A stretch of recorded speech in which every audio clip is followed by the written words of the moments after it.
A cold winter afternoon at Denver International Airport. The crowd was bustling with travelers when Officer James Miller This and is his Officer loyal Miller German with shepherd, K9 Unit Max, Rex, noticed patrolling something Terminal B. unusual. All clear for A now. little girl in a torn pink dress stood silently beside her father, clutching a ragged stuffed rabbit. Her eyes were wide, her lips trembling, and when she finally saw her grandmother, she cried out a single word: "Mommy!" That fragile cry was enough to stop everyone in their tracks. What happened next would uncover a chilling secret hidden inside her suitcase, ignite a fierce courtroom battle, and test the strength of love against power and deception. But what followed would also restore faith in family, justice, and the quiet miracles God still works among us. Before we begin, tell me where you are watching from. Drop your country in the comments so we can see how far this story travels. And if you believe every child deserves a safe place to call home, hit that subscribe button because this story may change the way you see the world. Winter had wrapped Denver in its harshest embrace, and at Denver International Airport the storm showed no mercy.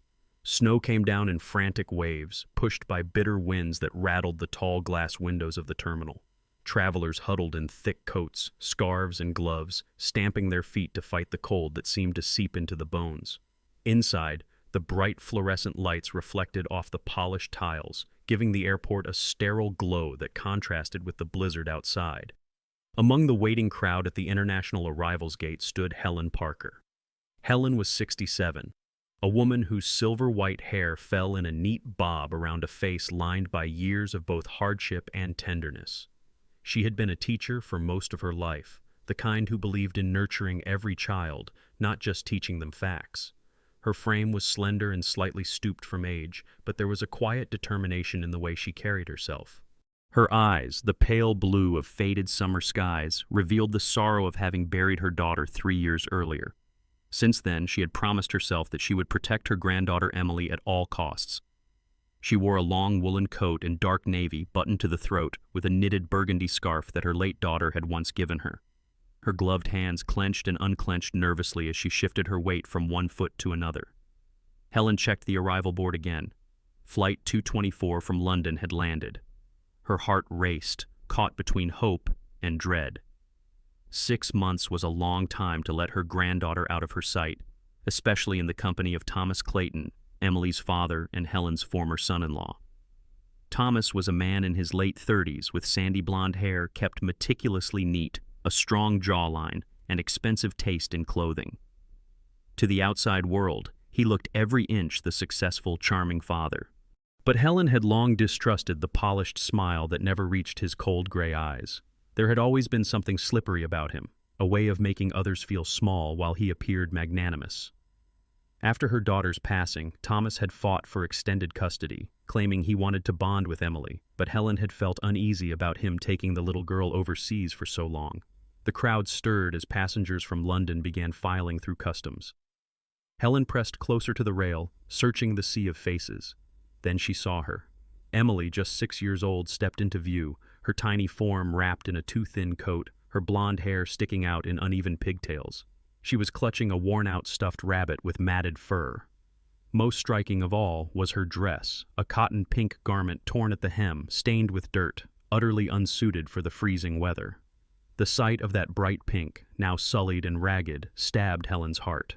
Emily's small face was pale and smudged, her once sparkling blue eyes dimmed, her shoulders hunched as though she were carrying a burden far too heavy for a child. Behind her walked Thomas, his gait confident, his smile already prepared for Helen as if rehearsed. He wore a tailored gray wool coat and leather gloves, his polished shoes clicking against the tile floor. In his hand he wheeled a glossy black suitcase, while beside Emily trailed a smaller pink suitcase that looked out of place against the child's fragile frame. Thomas raised a hand in mock cheer. "Helen," he said smoothly, as though nothing were amiss. "She's been tired and fussy. Long flights are hard on kids." Before Helen could respond, Emily's head turned at the sound of her grandmother's voice calling her name. For a brief moment, the child's eyes widened, recognition and longing flashing across them. "Mommy!" Emily cried. She had always called Helen Mommy since her real mother's passing. She broke free of her father's grasp and ran, her small boots slipping slightly on the slick floor until she collided with Helen's waiting arms. Helen dropped to her knees, ignoring the protest of her joints, and embraced the trembling little body. She buried her face in the child's hair, whispering, "Oh, sweetheart, I've missed you so much." Emily clung to her desperately, fingers digging into the wool of Helen's coat as if she feared being pulled away again.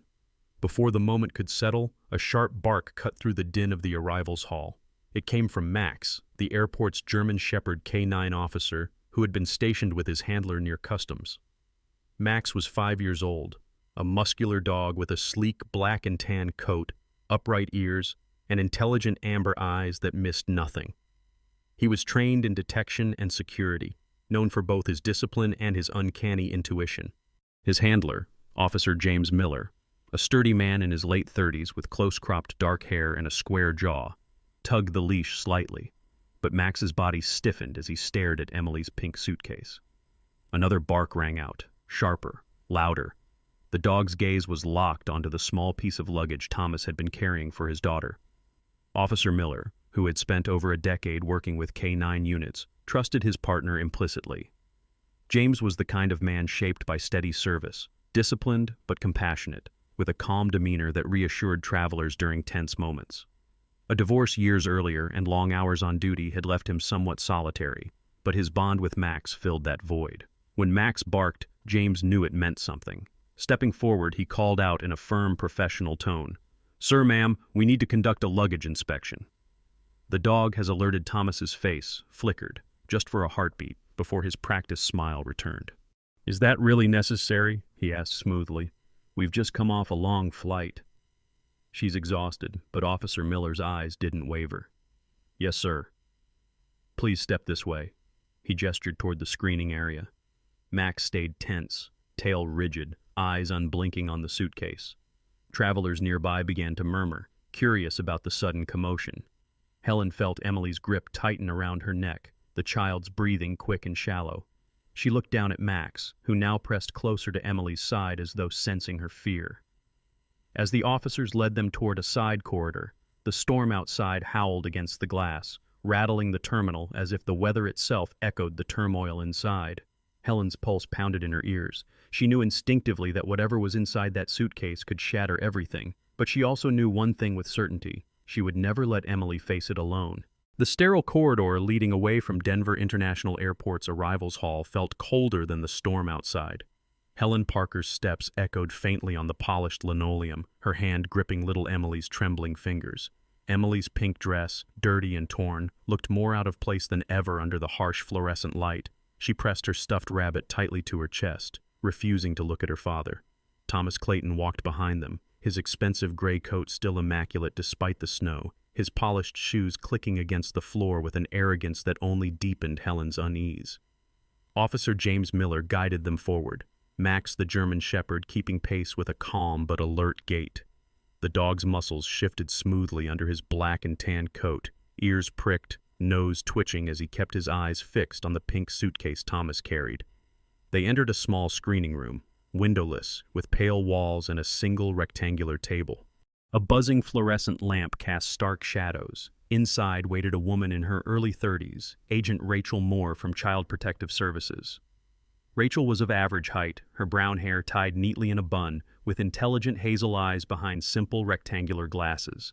She wore a dark gray blazer, her posture crisp, yet her expression softened when she noticed Emily clinging desperately to her grandmother. Rachel had worked for CPS for nearly a decade, hardened by countless cases of neglect and abuse. But beneath her professionalism was genuine empathy, born from her own childhood marked by a father who had abandoned the family when she was 10. That wound had driven her to protect other children, though it also made her cautious, never trusting appearances alone. "Mrs. Parker," Rachel said gently, nodding toward Helen, "thank you for cooperating. This won't take long. We just need to inspect the luggage and ask a few questions." Her eyes flicked briefly to Emily and then to Max. "And it looks like you've already made a friend," she added softly when she saw how Emily's free hand curled into the dog's fur. Thomas's smile remained fixed, though it had grown tighter. "I don't see why this is necessary." "She's been difficult the entire flight. Kids pick up things, throw them into their bags. Surely we don't need to drag this out." His voice was smooth, practiced, but his gray eyes betrayed a flicker of irritation. James Miller ignored him, setting the suitcase firmly on the table. Max let out a low growl, his amber eyes locked on the case. Helen felt Emily's grip on her coat tighten. With gloved hands, James unzipped the suitcase. Inside lay a jumbled mix of Emily's clothing, small dresses, socks, undergarments, but tucked neatly in one corner was a sealed manila envelope. James slipped it out, opened it carefully, and froze. His jaw tightened. He passed the contents to Rachel, who adjusted her glasses as she studied the glossy photographs. Her face remained impassive, but her knuckles whitened slightly against the paper. She closed the folder quickly, shielding it from Helen and Emily's view. Rachel cleared her throat. "Mr. Clayton, we'll need you to remain here for additional questioning," she said, her tone clipped and formal now. "These materials are highly inappropriate for a child's possession. Can you explain how they ended up in your daughter's luggage?" Thomas's smile faltered for the first time, his lips pressing into a thin line before curving upward again. "I have no idea. Maybe she picked them up at a hotel or someone planted them. You know how airports are. Things get lost, mixed up." His voice carried a mock laugh, but it didn't reach his eyes. Emily's lower lip trembled. She leaned into Helen, whispering so softly that Helen almost didn't hear. "Daddy said it was our secret. He said if I told, I'd never see Mommy again." Helen's heart dropped like a stone. She stroked Emily's hair, whispering back, "You're safe now, sweetheart. You don't have to keep secrets anymore." Rachel crouched down, her eyes level with Emily's. "Emily, thank you for being brave," she said warmly. "No one is angry with you. You did the right thing by telling." She straightened, then exchanged a firm glance with James. "We'll need backup." This just became more than a routine inspection. James spoke into his radio, his voice calm but urgent. Within minutes, 2 additional officers entered. One was Sergeant Linda Keating, a woman in her mid-50s with a sturdy build and short blonde hair. Her face was lined with years of long shifts, but her presence carried authority. She quickly assessed the room, then turned to Thomas. "Sir, you'll come with us for further questioning. Cooperate, and this will go smoother for you." Thomas's mask cracked, just briefly. His jaw clenched, his eyes narrowing as if calculating his next move. But with 3 officers present and Max's growl vibrating low in his throat, he lifted his hands slightly in mock surrender. "Fine. I'll cooperate." As Thomas was led away, Emily buried her face into Helen's coat, shoulders shaking. Max leaned against her leg, pressing his head gently against her side. The girl's breathing slowed, her tiny hands loosening slightly as she stroked the dog's ear. For the first time since she'd stepped off the plane, Emily seemed to find a measure of calm. Rachel sat across from Helen, her tone softer now. "Mrs. Parker, with the father in custody, we'll need to arrange temporary placement for Emily while the investigation continues. Do you feel capable of caring for her?" Helen straightened her shoulders despite the exhaustion pulling at her bones. "Yes. She belongs with me. I promised her mother I would always be there for her." Rachel nodded, scribbling notes. "A caseworker will visit your home within the next 48 hours to conduct an evaluation. I'll also be checking in regularly. For tonight, Emily can stay with you, but..." She glanced at Max, who was still pressed against the child protectively. "Given her reaction, I'd like Officer Miller and his K-9 to escort you home. It seems Max has already earned her trust." James raised an eyebrow but didn't protest. "He's chosen her," he said quietly. "When Rex," he nodded at the dog, "decides someone needs guarding, he doesn't let go." By the time the paperwork was completed, night had fallen hard. The snow outside blanketed the airport parking lot in thick drifts. James helped Helen and Emily into his K-9 unit SUV. Max hopped into the back compartment, but when Emily whimpered at the thought of being separated, James allowed her to sit beside the dog under his careful watch. Max shifted, curling around her small form. Within minutes of the drive, Emily's eyes fluttered shut, her head resting against the dog's broad flank. Helen watched from the front seat, her eyes moist, her heart torn between grief and relief. She whispered to herself, "Maybe we've finally been given a chance." Outside, the storm raged on, but inside the SUV, for the first time that day, Emily slept in peace, guarded by a grandmother's love and the steady presence of a German shepherd who had silently vowed to protect her. Snow was still falling thick and heavy when the SUV pulled into the narrow driveway of Helen Parker's wooden house on the outskirts of Denver. The home sat at the edge of a cluster of pines, their branches sagging under the weight of ice, while smoke rose faintly from the stone chimney. It was a modest dwelling, built decades earlier by Helen's late husband, its wooden siding faded but sturdy. Inside, the faint glow of a fireplace offered warmth against the howling wind. Helen pushed the front door open, guiding little Emily inside while Max bounded past her, his claws clicking against the floorboards as he sniffed around, nose twitching, ears alert. The house smelled faintly of wood smoke and lavender, a scent Helen had always kept alive with small sachets tucked into drawers. The living room was cozy, with mismatched armchairs and a quilt draped over the sofa. Against one wall, a tall bookshelf overflowed with novels and family photo albums. It was into this quiet scene that Emily stepped, her wide blue eyes darting nervously, unsure if this could truly be a safe place. She clutched her rabbit tighter until Max brushed against her, earning a tentative smile as she reached out to touch his head. From the hallway, a man's voice called, wavering but loud. "Helen? Is that you?" Out shuffled George Parker, Helen's older brother. George was 72, his hair once dark but now a shock of white, his tall frame stooped by time. His face bore the deep creases of both laughter and sorrow, though his eyes, a pale green, often seemed unfocused. George suffered from Alzheimer's, and his mind drifted between the present and fragments of the past. He wore an old flannel shirt tucked into suspenders, his slippers scuffed. Yet when he saw Helen, his expression softened. "You've brought company?" Helen guided Emily forward. "George, this is Emily, my granddaughter. She's going to stay with us for a while." Emily gave a shy nod, clinging to Helen's coat. George blinked, then crouched slowly, his knees cracking, until his eyes were level with hers. For a moment, clarity returned to his gaze. "You've got your mother's eyes," he murmured, a faint smile tugging at his lips. Then he chuckled softly. "And a brave heart. Don't you worry. This house keeps its own secrets safe."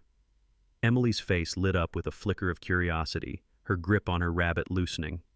Rachel Moore, the CPS agent, stepped inside behind them. She brushed the snow from her dark blazer, her bun slightly damp from the storm. "I'll need to take a look around," she said gently, already pulling a notepad from her bag. Rachel's inspections were always thorough. She checked the kitchen for food supplies, the bedrooms for safety, and the bathroom for working utilities. Her hazel eyes narrowed slightly at the creaky floorboards and the faint draft through the old windows. But she also noted the warmth of the fire, the stocked pantry, and the neatness of Emily's small room that Helen had prepared in haste that afternoon. Helen led her upstairs, showing a modest bedroom where a soft quilt covered the bed and a lamp sat beside a stack of picture books. "I did my best," Helen said, her voice quiet but firm. "She'll be safe here." Rachel scribbled something, her lips pursed. "It's a good start, but we'll still need to discuss long-term care, especially considering your brother's condition." Helen bristled but held her tongue. Meanwhile, in the living room, Max stationed himself by the doorway of Emily's room as though declaring it his post. Emily lay on the bed, clutching her rabbit, her small body tense. Max shifted closer, finally curling himself into a protective ball at the threshold. Emily reached out, brushing her tiny fingers through his fur, and for the first time since London, her eyelids grew heavy. She drifted into a shallow sleep, her breathing evening out while Max's amber eyes remained watchful in the dim light. Later that night, George sat in his armchair, staring at the fire. Helen joined him, exhaustion pulling at her face. George's mind, though foggy, seemed clearer than usual. "She's scared," he said softly, his gaze fixed on the flames. "But that dog, he reminds me of old Duke. Remember him? The shepherd we had as kids, loyal to the last. Maybe this one's the same. Maybe he'll keep her safe." Helen placed a hand over her brother's. "I hope so, George. She needs all the safety we can give." The night grew long, and while the wind screamed outside, the house remained a small island of warmth. Yet sleep did not come easily. Emily woke several times with muffled cries, whispering about the secret games her father had forced upon her. Helen rushed to soothe her, and each time, Max pressed against Emily's side until her sobs subsided. Rachel, who had stayed late to complete her report, observed quietly from the hallway. She noted how Emily clung not to Helen in those moments, but to Max, burying her face into his fur. Rachel scribbled into her notebook, "Child responds positively to animal presence. Potential therapeutic role." In the morning, the snow had stopped, leaving the world outside draped in a glistening blanket. A knock on the door startled them all. On the porch stood Linda Harmon, the neighbor from 2 houses down. Linda was in her mid-40s with auburn hair tucked under a knitted cap, cheeks rosy from the cold. She carried a basket filled with bread, soup jars, and a woolen blanket. "Thought you might need this," she said kindly, her voice warm with the hint of a Midwestern accent. "Saw the police car last night, figured something was going on." Helen accepted the basket with gratitude. "Thank you, Linda. It's been a hard day." Linda smiled at Emily, her green eyes gentle. "Hi there, sweet pea. Don't worry, we'll look out for you here." Emily gave a tiny nod before darting behind Max, who stood like a sentinel by her side. Linda laughed softly. Smart girl, trusting the dog first. That evening, Helen sat by the window, watching Emily play quietly with Max near the fireplace. The child placed her rabbit on Max's back, giggling faintly when the dog stood still, patient and tolerant. George hummed a tune from the old days, his voice crackling but tender. For a brief moment, the house felt alive again. Helen whispered to herself, "Maybe, just maybe, we'll make it through this storm." The city of Denver seemed carved in ice that morning. Snowbanks lined the courthouse steps, and the air was sharp enough to sting the lungs with each breath. Helen Parker clutched Emily's hand tightly as they climbed the stone stairs, Max walking beside them with his head high and ears erect, his warm breath steaming in the frigid air. The German Shepherd had become more than a guard dog in the days since their arrival at Helen's home. He had become Emily's anchor, a presence that calmed her trembling body when nightmares came and a shield when the shadows of memory grew too heavy. Today he would walk into a courtroom where truth and deception would collide. The courthouse lobby was a swirl of activity, lawyers in dark suits, clerks with stacks of paper, families whispering in anxious huddles. Helen wore her best winter coat, navy wool with silver buttons polished until they gleamed. Her hair, though silver, had been brushed carefully that morning, though no amount of effort could conceal the faint lines of exhaustion beneath her pale blue eyes. Emily wore a new sweater and leggings beneath her infamous pink dress, freshly washed and mended. She held her rabbit in one arm, Max's fur in the other, her small figure dwarfed by the marble pillars that rose around her.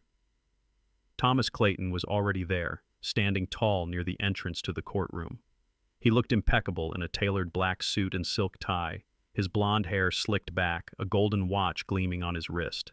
To the untrained eye, he was the image of a grieving father, unfairly accused. But Helen noticed the cold gleam in his gray eyes, the one she had seen too many times before. Beside him stood his attorney, David Harlan, a man in his late 40s with salt and pepper hair and an angular face that rarely smiled. David was known in Denver for his aggressive strategies and his talent for dismantling opponents in court. His broad shoulders and crisp navy suit exuded confidence, while his sharp brown eyes scanned the room as if already measuring the weaknesses of those present. On Helen's side was a younger attorney assigned through legal aid, Megan Turner. Megan was 31, slim with dark curly hair pinned into a bun and glasses that slipped down her nose whenever she grew excited. Despite her youth, her determination burned fiercely, fueled by a history of volunteering in children's shelters during college. She had taken Helen's case not because it was easy, but because she could not stand to see another child slip through the cracks of the system. Today, her briefcase bulged with letters from Emily's school teacher, reports from her pediatrician, and notes Rachel Moore had prepared from their visits. Inside the courtroom, the judge presiding was Judge Harold Whitman, a heavy-set man in his early 60s with thinning gray hair and a neatly trimmed beard. His reputation was one of stern fairness, though his patience wore thin quickly when he sensed manipulation. He adjusted his glasses, tapping the gavel once to begin the proceedings. His voice was deep and gravelly. This court will now hear the matter of custody concerning the minor Emily Clayton. David Harlan rose first, his voice smooth and commanding as he painted Thomas as a devoted father unfairly maligned. He spoke of Thomas's financial stability, his respectable job, his international opportunities. He described Helen as an elderly woman burdened with an ailing brother, suggesting that Emily would be safer and better provided for under her father's care. His words carried a polished conviction, and some spectators in the gallery nodded unconsciously. Then it was Megan's turn. Her voice trembled only slightly at the start, but grew stronger as she laid out the facts. The photographs discovered at the airport, Emily's statements about secret games, her visible fear whenever her father drew near.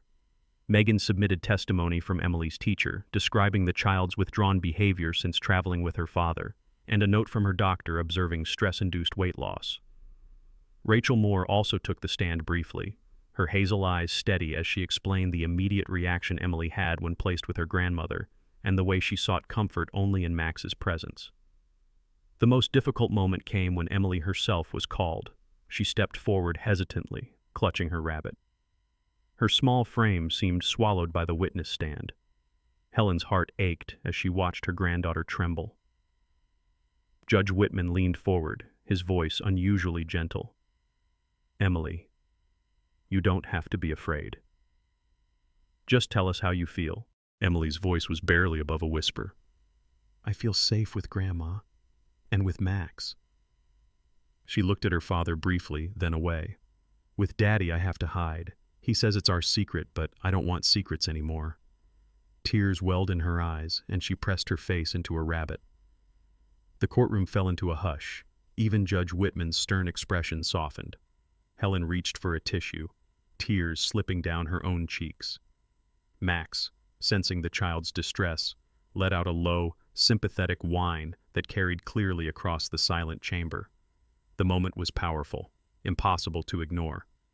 David Harlan tried to object, insisting that Emily was too young to understand, that she was being coached. But his words rang hollow against the raw sincerity of a 6-year-old's plea. Judge Whitman silenced him with a raised hand. "Enough.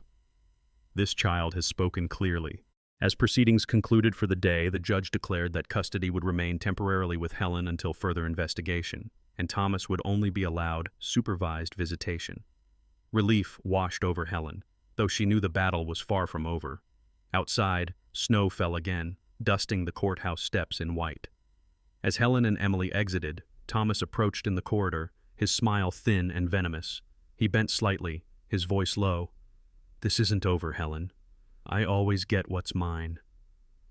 Before Helen could respond, Max moved between them, his body tense, teeth bared in a silent warning. Thomas stepped back quickly, his mask of charm cracking for just a second. Helen tightened her grip on Emily's hand.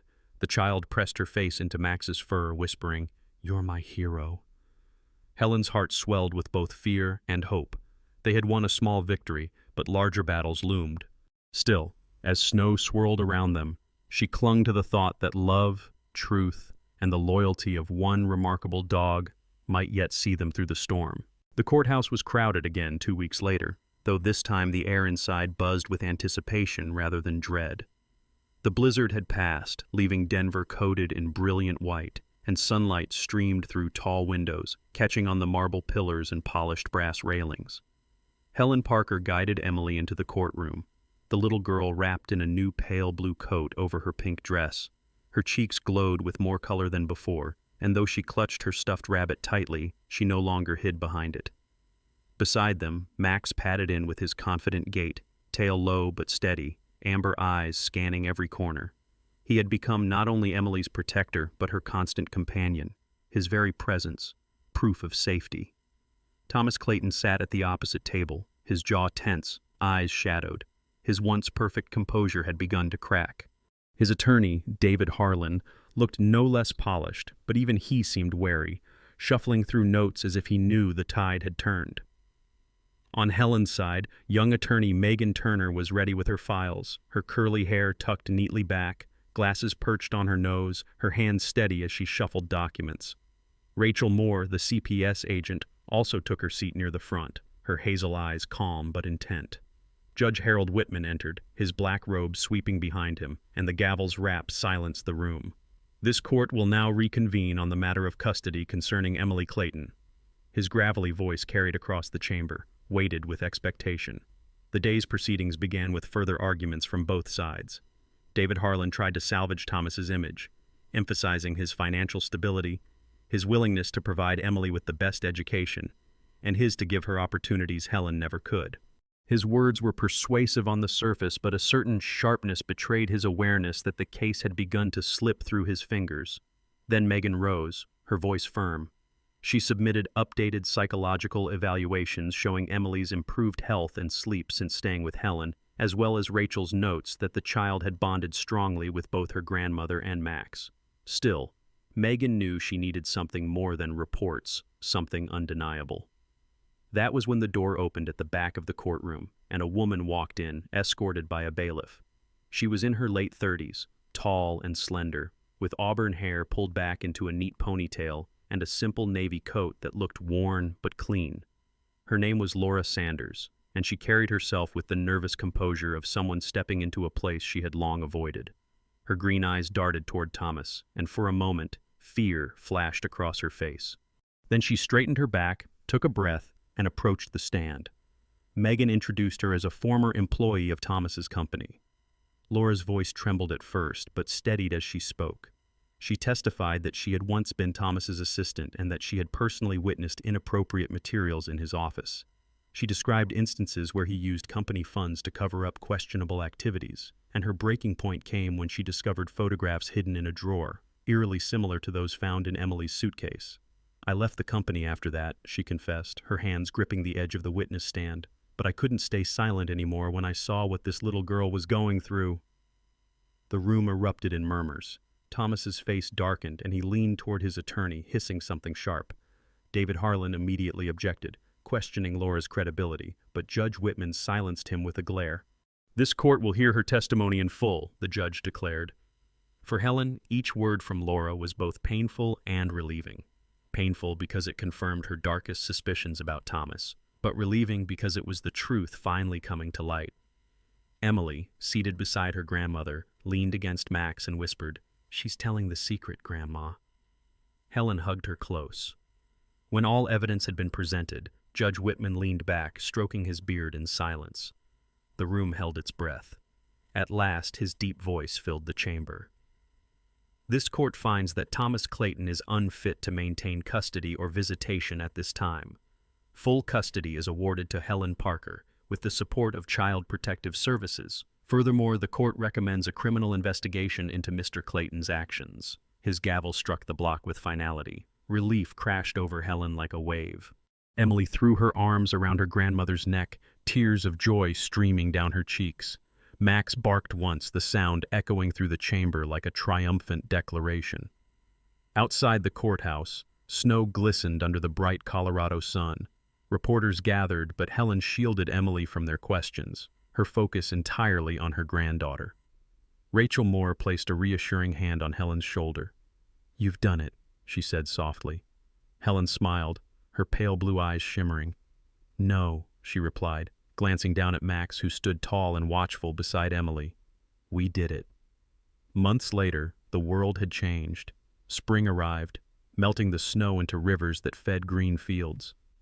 In Helen's small garden, bright yellow sunflowers swayed in the breeze, planted by Emily with small, dirt-stained hands. The house no longer echoed with fear, but rang with laughter. George Parker, in a rare moment of clarity, sat on the porch, his green eyes focused as he watched Emily chase Max across the yard. He chuckled, clapping softly, whispering, "Good girl." Brave girl Emily wore a fresh pink dress, this one new and bright, and her blonde hair caught the sun. She stopped to hug Max, wrapping her small arms around his thick neck, burying her face in his fur. "You're my hero forever," she said. Max licked her cheek, tail wagging, eyes bright with devotion. Helen stood on the porch, her heart swelling with gratitude. They had survived the storm. They had faced the shadows of the past and stepped into the light. And in that moment, she knew that family wasn't just who shared your blood, it was who fought for you, who stood by you, and who guarded your heart like a loyal dog named Max. In the end, this story reminds us that no darkness is too deep for the light of love to shine through. The loyalty of a German shepherd, the courage of a little girl, and the unwavering faith of a grandmother became the instruments of a miracle. Some would say it was chance, but those with faith know it was the gentle hand of God guiding them through the storm. Just as he placed Max at the right place and time, he He also places angels in our own lives, sometimes in the form of people, sometimes in the form of loyal animals. May this be a reminder in our everyday lives to treasure the bonds of family, to protect the innocent, and to believe that healing is always possible. When we open our hearts, miracles can find us, even in the hardest of winters. If this story touched your heart, share it with someone who needs hope today. Leave a comment below and tell us what you felt, or simply write Amen as a prayer for every child who needs protection and every soul who longs for peace.